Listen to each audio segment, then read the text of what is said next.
Bonjour, bienvenue pour cette nouvelle Vendée en direct. Vous le voyez, nous sommes au sommet d'un toboggan avec Tom. Bonjour. Bonjour, enchanté. Tom Soda, qui gère cet espace l'île aux Jeux, au Sable d'Olonne, l'île aux Jeux qu'on connaît aussi à Chaland. On va en parler dans quelques instants, mais d'abord, on se retrouve en bas. Allez, glissons Tom. C'est parti.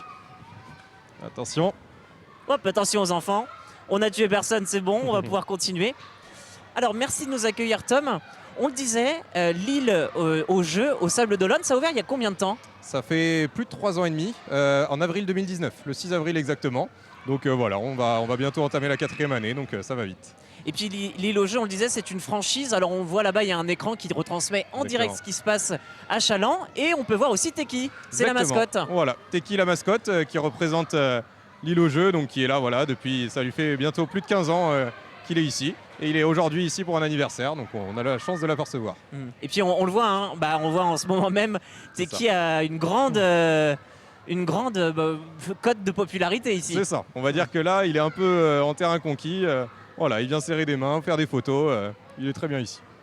Et justement, on a parlé un petit peu du cadre sur l'île aux Jeux. L'île aux Jeux, qu'est-ce que c'est? C'est une bonne idée d'activité en cette période de fête de fin d'année, surtout pour les parents qui ne savent pas trop quoi faire de leurs enfants. Exactement. Là, comme on a aujourd'hui en fait un temps très pluvieux, c'est exactement le temps idéal pour venir jouer ici au parc, parce que les activités extérieures sont très compliquées et les enfants ont tout autant d'énergie, donc il faut bien venir les défouler. C'est ici que ça se passe. Alors on a eu un super toboggan pour ce faire, qui est juste derrière nous. Là, on a un petit trampoline. Qu'est-ce que c'est que cette espèce de grande cage qui est derrière nous? Je ne sais pas si Antoine va pouvoir nous la montrer, cette cage.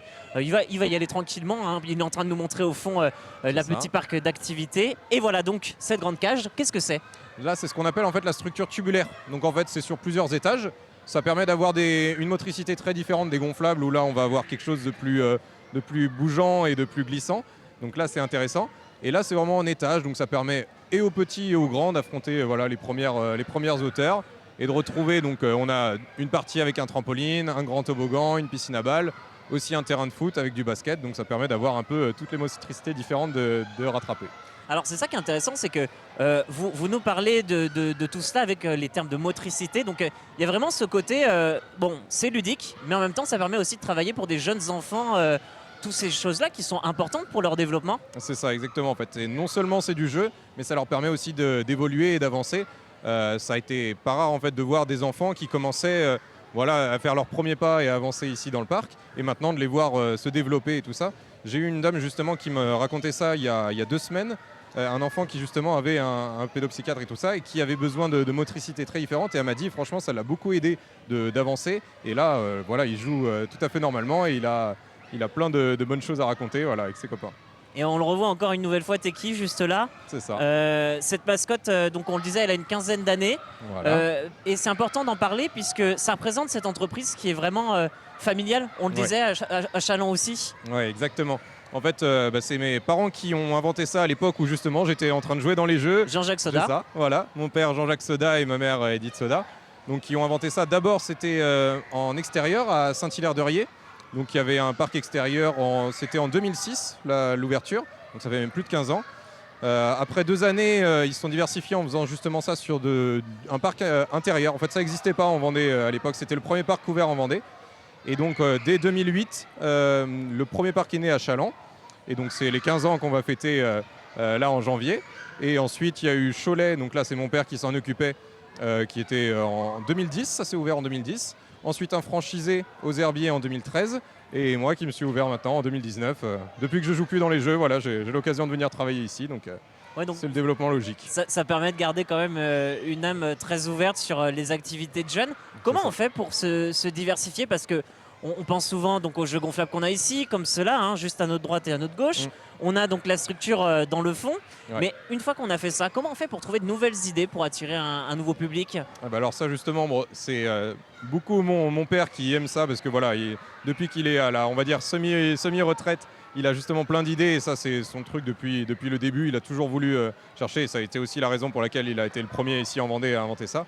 C'est toujours rechercher de nouvelles choses. Donc ça a pu passer à Chaland avec le filet suspendu, donc que vous verrez aux images tout à l'heure. Un filet suspendu à 3 mètres du haut en intérieur, donc ça a permis pareil de développer une nouvelle de nouvelles choses à l'intérieur du parc, alors que nous on est souvent limité par les murs et donc on essaye un peu comme à la maison de bouger les meubles et de réinventer. Donc là ça a permis ça. Et puis ici voilà, on a toujours changé en fait. Sur les 3 ans et demi qu'il y a eu, le parc n'est jamais resté le même en fait plus d'un an. À chaque fois on bougeait les structures, on a échangé, il y en a eu des nouvelles.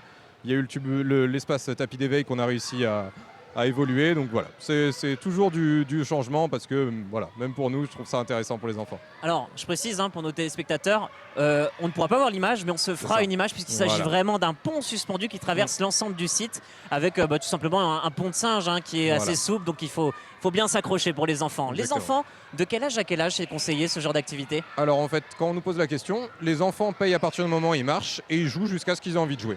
Donc ça peut très bien dépendre de chaque enfant. On peut avoir encore des 12, des 13, des 14 ans. Tant qu'ils ont envie de jouer et qu'ils font attention aux plus petits, nous on n'a pas de restrictions. Et les petits, ça commence dès qu'ils commencent à faire leurs premiers pas. On en a des tout petits qui commencent déjà à faire du plat-ventre et puis après, petit à petit, se développer mieux dans les jeux. On voulait parler de ce genre d'activité parce que c'est vrai que pendant les périodes de vacances, on y pense souvent à ces activités. Qu'est-ce qu'on peut faire? C'est toujours le casse-tête pour les parents. Et les activités indoor comme celle-ci, donc en salle, on y pense un peu moins sur la période des vacances de fête de fin d'année. On pense surtout à la Toussaint et à l'hiver, donc au mois de février. Mais là, est-ce que c'est le bon moment aussi pour venir? Il y a peut-être un peu moins de monde? Oui, au final, en fait, on va dire que les vacances les plus remplies, on va dire que c'est la Toussaint et les vacances de février, parce que déjà, février, il y a aussi les 3 zones. Mais en fait, les vacances de Noël, ça dépend beaucoup, parce que là, vous voyez, comme là, on peut se retrouver avec beaucoup de monde. En fait, ça dépend aussi de comment on peut être placé les fêtes. Voilà, là, dans la semaine, on sait que les enfants ont besoin de se défouler avant Noël, parce que l'excitation arrive. Donc voilà, ça peut dépendre de chaque année en fait. Et puis avec les cadeaux, forcément, ça diminue peut-être un peu sur les semaines post-cadeaux de Noël. C'est ça, après, nous de toute façon, le 25 et le 1er, on est fermé. C'est les 2 seuls jours fériés dans l'année où on est fermé. Mais voilà, une fois que les enfants ont joué avec les jeux, ça revient. Ça permet aussi aux parents de les faire sortir les enfants après être bien enfermés du week-end. Donc voilà, ça dépend. Ça peut être quand même bien la deuxième semaine. Eh bien, merci beaucoup Tom Soda d'avoir accepté notre invitation pour la Vendée en direct spéciale fête.